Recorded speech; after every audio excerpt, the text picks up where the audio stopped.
But CDI has been around and has grown and has learned and has the wisdoms and insights I think they've gathered since their inception more than 10, 15 years ago, 22 years ago, is being brought to bear in the work that they currently do with startups and scale-ups. And we've been, as Western Cape government partners, sometimes much more present than others.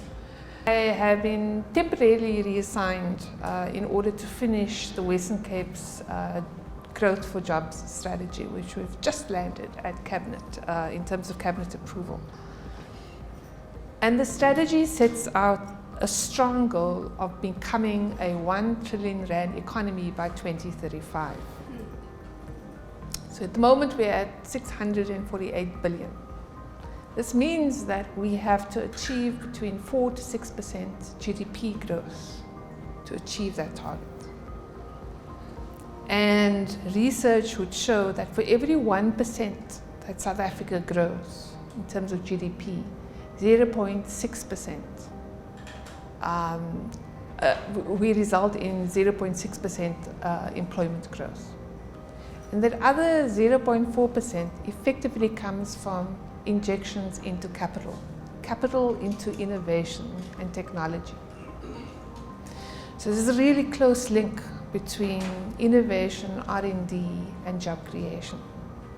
And as a result, we have identified 7 priority focus areas within the strategy, and one of them is technology and innovation. Because we know that certainly research has shown that 80% of GDP growth in OECD countries have been generated because of innovation, because of the kind of work that CDI does. 80%. Now, South Africa has got a target of 1.1% R&D expenditure of its GDP into R&D. We haven't quite made that yet, hovering at about half of that. But I think we have a reputation of being innovative. We not only known for, the Prattley Putty, okay, that was a long time ago, but we also known for being an innovative nation. And so it's how do we translate that into actual business opportunities and therefore job creation. And that is essentially what I believe CDI does. It basically nurtures companies through the conceptualization stage right through to a point where they're able to scale up.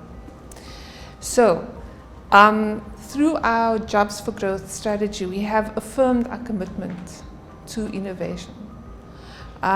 We have a target, which basically is to, together with other partners, is increase R&D expenditure in the province by 300% by 2035. It basically means that we're aiming for 35 billion rands worth of R&D investment into the province.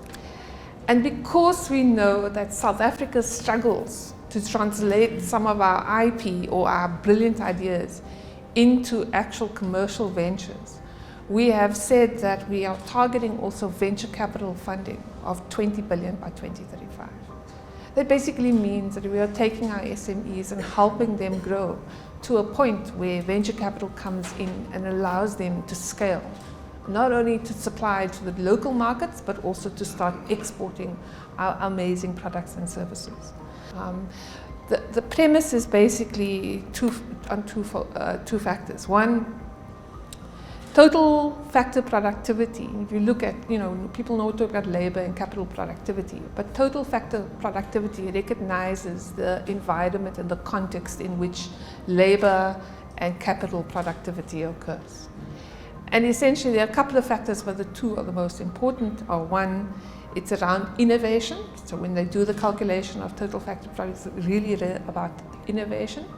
And the second is about institutions. If you don't have the strength of the institutions, you cannot optimize labor productivity, nor capital productivity, nor innovation. And this is where the partnerships, I think, become really important.